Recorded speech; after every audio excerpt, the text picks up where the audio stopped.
नमस्कार दोस्तों, आज आपका एक बार फिर से स्वागत है हमारे चैनल आध्यात्मिक एस्ट्रो में। आज हम आपको सुनाने जा रहे हैं 16 सोमवार की व्रत कथा। आप सभी भक्तजन इस कथा को बड़े ही श्रद्धावान होकर के श्रवण करिए। सबसे पहले आप हमारे चैनल पर नए हैं तो कृपा करके हमारे इस चैनल को जरूर सब्सक्राइब करें और बेल आइकन दबाना बिल्कुल ना भूलें। बोलिए शंकर भगवान की जय। एक समय भगवान शंकर और माता पार्वती मृत्यु लोक में भ्रमण करने की इच्छा से इस भूलोक पर पधारे। वहां भ्रमण करते करते विदर्भ देशांतर्गत अमरावती नाम की अति रमणीक नगरी में पहुंचे। अमरावती नगरी अमरापुरी के सदस्य सब प्रकार के सुखों से परिपूर्ण थी। उसमें वहां के महाराजा का बनाया हुआ अति रमणीक शिवजी का मंदिर बना था। उसमें भगवान शंकर भगवती पार्वती के साथ निवास करने लगे। एक समय माता पार्वती ने प्राणपति को प्रसन्न देख के मनोविनोद करने की इच्छा से बोली, हे महाराज, आज तो हम तुम दोनों चौसर खेलेंगे। शिवजी ने प्राण प्रिया की बात को मान लिया और चौसर खेलने लगे। उस समय इस स्थान पर मंदिर का पुजारी ब्राह्मण मंदिर में पूजा करने को आया। माताजी ने ब्राह्मण से प्रश्न किया कि पुजारी जी, बताओ कि इस बाजी में दोनों में किसकी जीत होगी। ब्राह्मण बिना विचारे ही शीघ्र बोल उठा कि महादेव जी ही जीतेंगे। थोड़ी देर में बाजी समाप्त हो गई और पार्वती जी की विजय हुई। अब तो पार्वती जी ब्राह्मण को झूठ बोलने के अपराध के कारण श्राप देने को उद्यत हुई। तब महादेव जी ने पार्वती जी को बहुत समझाया, परंतु उन्होंने ब्राह्मण को कोढ़ी होने का श्राप दे दिया। कुछ समय बाद पार्वती जी के श्रापवश पुजारी के शरीर में कोढ़ पैदा हो गया। इस कारण पुजारी अनेक प्रकार से दुखी रहने लगा। इस तरह के कष्ट भोगते हुए जब बहुत दिन हो गए तो देवलोक की अप्सराएं शिव जी की पूजा करने उसी मंदिर में पधारी और पुजारी के कोढ़ के कष्ट को देख करके बड़े दया भाव से उससे रोगी होने का कारण पूछने लगी। पुजारी ने निसंकोच सब बातें उनसे कह दी। वे अप्सराएं बोली, हे पुजारी, अब तुम अधिक दुखी मत होना, भगवान शिव जी तुम्हारे कष्टों को दूर कर देंगे। तुम सब व्रतों में श्रेष्ठ 16 सोमवार का व्रत भक्ति भाव से किया करो। पुजारी जी अप्सराओं से हाथ जोड़कर विनम्र भाव से 16 सोमवार व्रत की विधि पूछने लगे। अप्सराएं बोली कि जिस दिन सोमवार हो उस दिन भक्ति के साथ व्रत करें, स्वच्छ वस्त्र धारण करें, आधा सेर गेहूं का आटा लें, उसके 3 भाग बनावे और घी, गुड़, दीप, नैवेद्य, पुंगी फल, बेलपत्र, जनेऊ का जोड़ा, चंदन, अक्षत, पुष्पादि के द्वारा प्रदोष काल में भगवान शंकर का विधि पूर्वक पूजन करें। तत्पश्चात अंगों में से एक शिवजी को पुष्प अर्पण करें, बाकी 2 को शिवजी की प्रसादी समझकर उपस्थित जनों में बांट दें और आप भी प्रसाद पावें। इस विधि से 16 सोमवार व्रत करें। तत्पश्चात 17वें सोमवार के दिन पाव सेर पवित्र गेहूं के आटे की बाटी बनाएं, तदनुसार घी और गुड़ मिलाकर चूरमा बनावें और शिवजी का भोग लगाकर उपस्थित भक्तों में बांटें।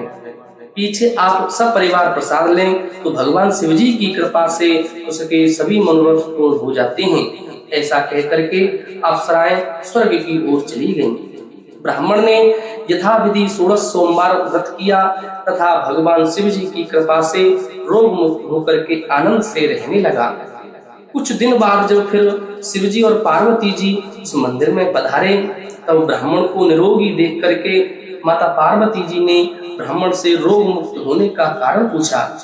तो ब्राह्मण ने 16 सोमवार व्रत की कथा को कह सुनाया। तब तो पार्वती जी अति प्रसन्न होकर के ब्राह्मण से व्रत की विधि पूछकर व्रत करने को तैयार हो गईं। व्रत करने के बाद उनकी मनोकामना पूर्ण हुई तथा उनके रूठे हुए पुत्र स्वामी कार्तिकेय स्वयं माता के आज्ञाकारी हो गए। परंतु कार्तिकेय जी को अपने यह विचार परिवर्तन का रहस्य जानने की इच्छा हुई और माता पार्वती से बोले, हे माता जी, आपने ऐसा कौन सा उपाय किया है जिससे मेरा मन आपकी ओर आकर्षित हुआ है।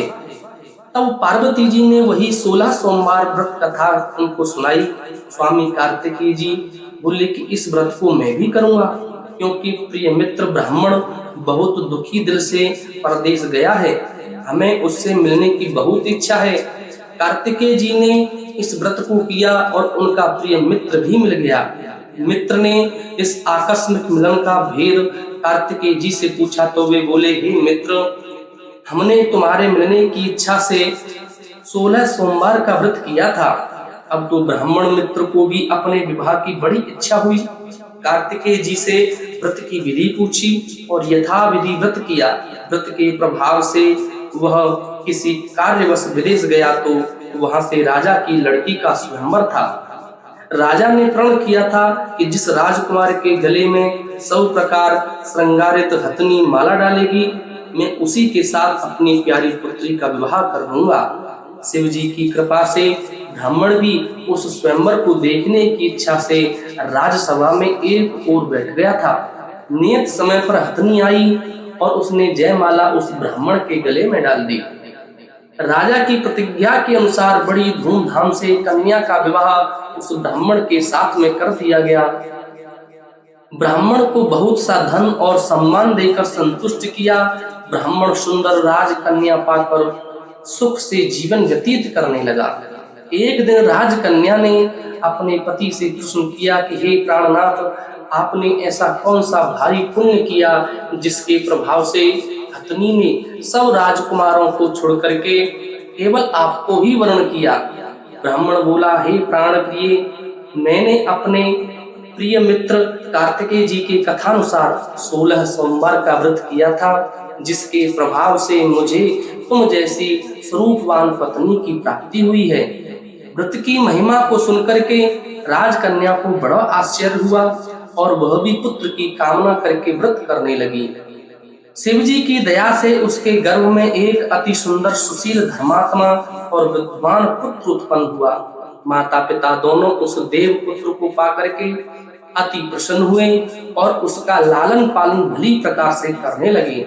जब पुत्र समझदार हुआ तो एक दिन उसने अपने माता पिता से प्रश्न किया कि हे माँ, तुमने कौन सा व्रत एवं तप किया है जो मेरे जैसा पुत्र तुम्हारे गर्भ से उत्पन्न हुआ। माता ने पुत्र का प्रबल मनोरथ जानकर अपने किए हुए 16 सोमवार व्रत को विधि सहित पुत्र को कह सुनाया। ऐसे सरल व्रत को और सब तरह के मनोरथ पूर्ण करने वाला सुना तो वह भी इस व्रत को राज्याधिकार पाने की इच्छा से हर सोमवार को यथाविधि व्रत करने लगा। उसी समय एक देश में वृद्ध राजा के दूतों ने आकर उसको राजकन्या के लिए वर्ण किया। राजा ने अपनी पुत्री का विवाह ऐसे सर्वगुण संपन्न ब्राह्मण युवक के साथ करके बड़ा सुख प्राप्त किया। वृद्ध राजा के दिवंगत हो जाने पर उसी ब्राह्मण बालक को गद्दी पर बिठाया गया, क्योंकि दिवंगत राजा के कोई पुत्र नहीं था।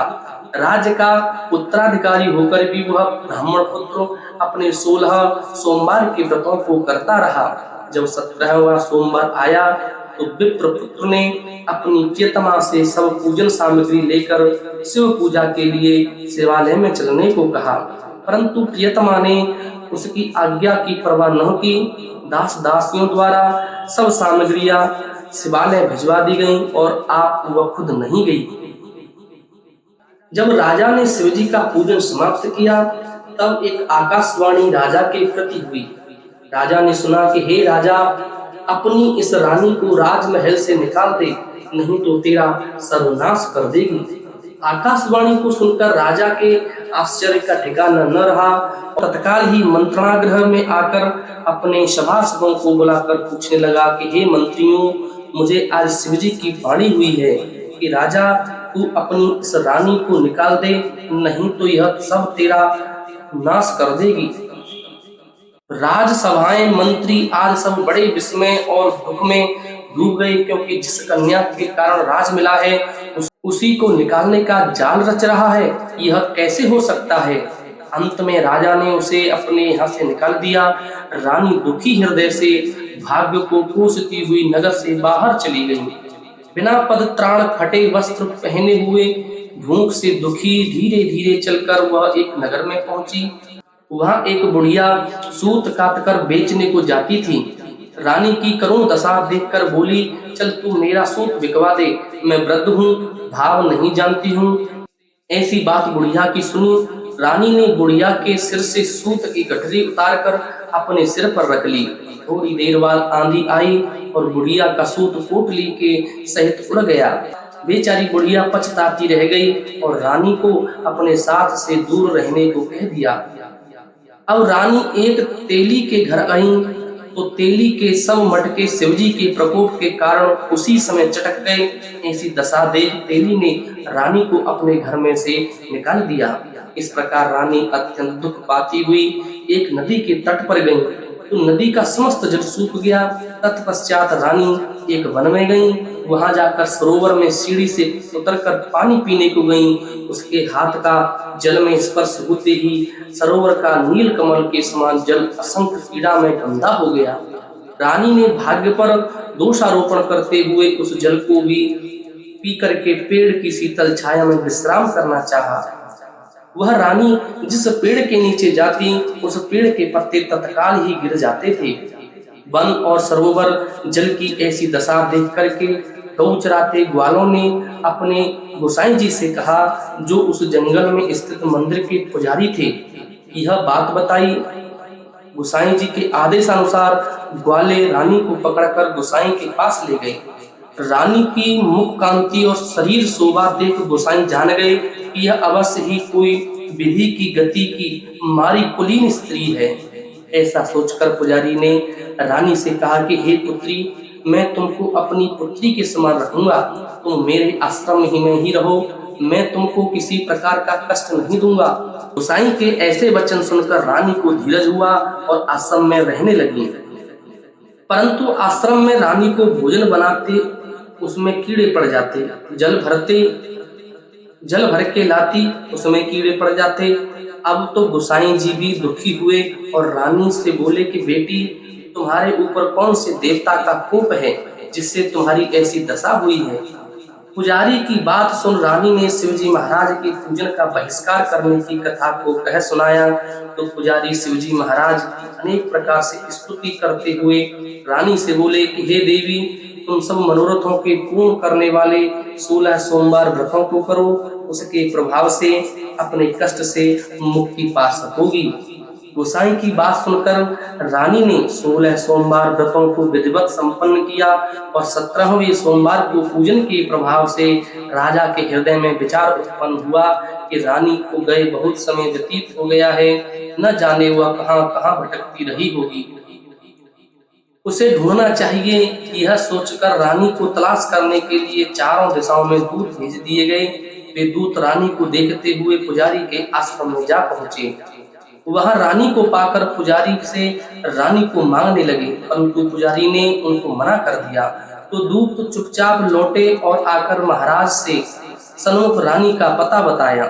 रानी का पता पाकर राजा स्वयं पुजारी के आश्रम में गए और पुजारी से प्रार्थना करने लगे कि हे महाराज, जो देवी जी आपके आश्रम में रहती हैं वह मेरी धर्म पत्नी हैं। शिवजी के कोप से मैंने इन्हें त्याग दिया था, अब इस पर शिवजी का प्रकोप शांत हो गया है, इसलिए मैं इन्हें लेने आया हूँ। आप इनको मेरे साथ जाने की आज्ञा दे दीजिए। गोसाई जी ने राजा के ऐसे वचनों को सत्य समझ करके रानी को राजा के साथ जाने की आज्ञा दे दी। गोसाई की आज्ञा पाकर रानी प्रसन्न होकर राजा के साथ महल में आई। नगर में अनेक प्रकार के बधावे बजने लगे। नगर वासियों ने नगर के दरवाजे पर नगर को तोरण बंधनवारों से विविध विधि पूर्वक सजाया। घर घर में मंगल गान होने लगे।